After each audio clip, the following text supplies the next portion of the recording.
Komidiana. Ini sekarang aku lagi pengen ceritain film dari Indonesia. Ini bukan film ya, ini web series dari Indonesia. Tapi juga ini bukan asli Indonesia, dia ini adaptasi dari luar.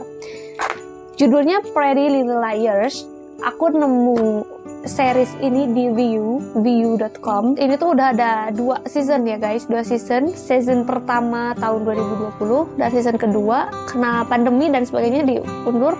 Jadi tahun ini 2022 ini baru aja selesai 18 Mei. Apa sih Pretty Little Liars ini gitu ya? Jadi ini tuh series adaptasi dari luar negeri ya. Ini versi Indonesianya. Oke, tentang apa ya? Pretty Little Liars. Dari judulnya aja udah Pretty Little Liars.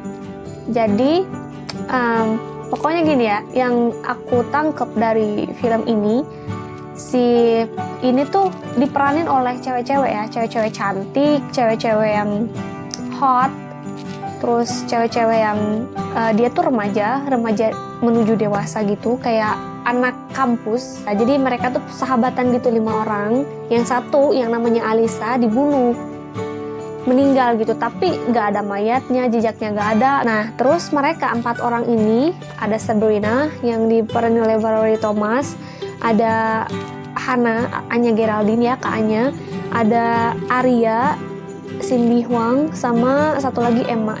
Nah, mereka 4 orang ini, 4 cewek-cewek itu diteror terus-terusan gitu. Terus si terornya itu inisialnya tuh A ya. Jadi seakan-akan si orang yang neror ini tuh serba tahu banget tentang mereka, termasuk tentang Alisa yang dibunuh itu, termasuk tentang keadaan sekitaran si tokoh-tokoh 4 cewek ini. Nah, si 4 cewek ini punya masing-masing konfliknya gitu. Dia tuh pokoknya ribet banget konfliknya. Si Arya nih pacaran sama dosen, dimana dosen itu kan nggak boleh pacaran sama mahasiswa ya, di aturannya di sana namanya Kapus Amerta, nggak boleh katanya pacaran sama mahasiswa. Jadi kalau ketahuan di DO, jadi tumpet-tumpet terus. Si Hana itu dia ini masalahnya tuh kemiskinan. Mamanya pernah mencuri duit di bank gara-gara untuk bertahan hidup, kemiskinan. Tapi dia nih banyak temen si Hana ini. Nah, terus si Sabrina ini orang yang paling keras kepala di antara mereka. Sabrina berani. Sabrina ini konfliknya tuh kayak selalu berantem sama kakaknya. Di rumahnya tuh kayak gak ada yang belain, semua orang tuanya tuh belain kakaknya, suka gitu. Terus Emma ini anak satu-satunya. Dia ini anak yang kayak dijaga banget. Dia ini orang tuanya tuh muslim, terus kayak nggak boleh pacaran, nggak boleh mabuk, nggak boleh ini, nggak boleh itu gitu. Nah, terus pada saat Emma dideketin sama cowoknya tuh selalu yang berbeda dengan dia gitu ya, entah tatoan, entah itu mabokan, entah itu beda agama, entah apa gitu. Dan mereka nih ya, 4 cewek ini selalu dikelilingi oleh cowok-cowok gitu, selalu ada aja gitu. Ini datang ini, abis ini datang ini, kayak gitu-gitu terus. Tapi di antara mereka tuh suka rahasia-rahasiaan gitu, yang ini nggak tahu rahasia ini, yang ini nggak tahu rahasia itu gitu. Tapi si yang neror nih, si yang inisial A, tahu aja semua tentang mereka. Pokoknya mereka tuh sampai kayak kayak pergi kemana tahu, hubungan sama ini tahu, hubungan sama itu tahu aja gitu. Si A ini ya yang neror itu. Nah, terus habis itu sepanjang perjalanan seriesnya, series 1 maupun series 2, dia tuh bertanya-tanya, A ini siapa sih? Apakah Alisa masih hidup? Karena memang di dalam persahabatan mereka gitu ya, si Alisa ini yang suka tahu rahasia-rahasia mereka. Cuman Alisa gitu yang tahu segalanya. Itu tuh teka-teki gitu loh, kayak beneran sepanjang ya kisahnya dari awal sampai akhir itu beneran nyari tahu si A itu siapa gitu, dengan berbagai adegan, dengan berbagai kejadian gitu ya, dengan berbagai kejadian yang berganti-ganti, tokoh yang berganti-ganti, itu tetap nyari A itu siapa. Pada endingnya gitu ya, Sabrina tuh sampai divonis disangka gila dan butuh direhab ke psikiater oleh mamanya. Sabrina tuh kayak berhalusinasi, padahal dia nggak halusinasi loh gitu. Padahal memang dia sedang mencari-cari tahu. Akhirnya tuh kan kayak jadi tuduh-menuduh. Pokoknya kayak tuduh-menuduh. Kayaknya si A tuh ini, kayak si A tuh itu, kayak si A tuh ini. Pokoknya menurutku ya, ini series teka-tekinya tuh nggak ketebak sama sekali. Dan aku pun sampai akhir nggak tahu loh yang namanya A itu siapa ya, itu peran yang namanya A gitu, yang neror itu.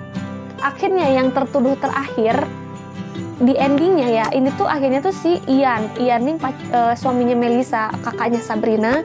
Dia yang dituduh untuk tertuduh untuk membunuh Alisa. Terus tapi yang nggak ketangkep sama sekali tuh si A itu siapa gitu. Ternyata A itu di akhir itu ada A itu seorang laki-laki yang memakai hoodie, but I don't know who.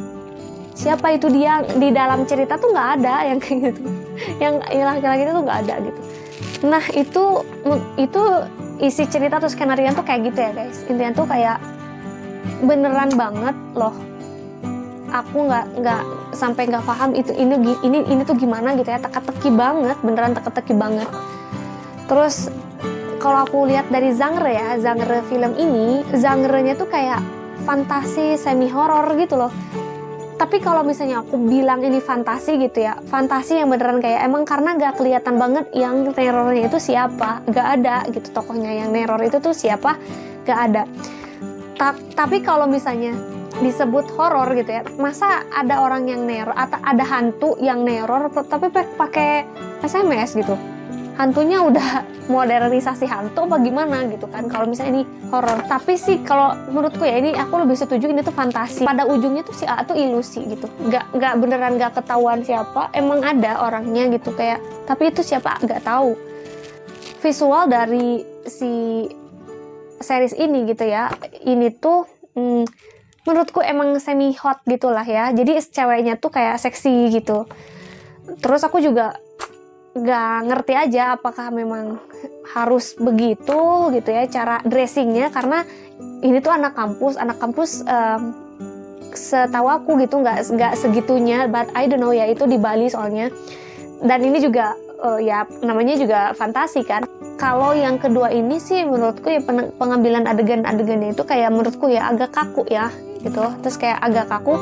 Kalau karakternya bagus-bagus, tokohnya bagus-bagus, cuman kayak pas mau ngambil benang merah, nyambungin cerita dari satu cerita ke cerita yang lain, dalam adegannya tuh kayak kaku gitu loh. Kakunya tuh kayak beneran to the point gitu loh. Orangnya di sini, lawannya di 10 meter, kedengeran gitu ngomong kayak sinetron gitu loh.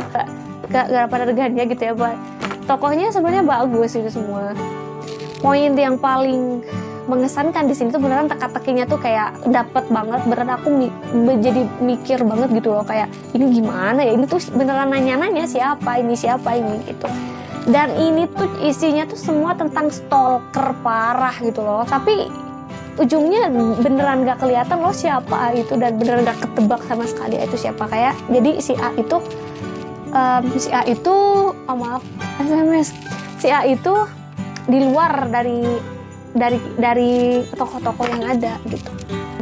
Itu guys review Freddy the Liar versi aku suka banget dengan karakternya, dengan tokohnya, dengan ceritanya aku suka banget, bawaannya, genre-nya aku suka juga. Cuma dalam beberapa adegan ada yang aku nggak serk gitu ya.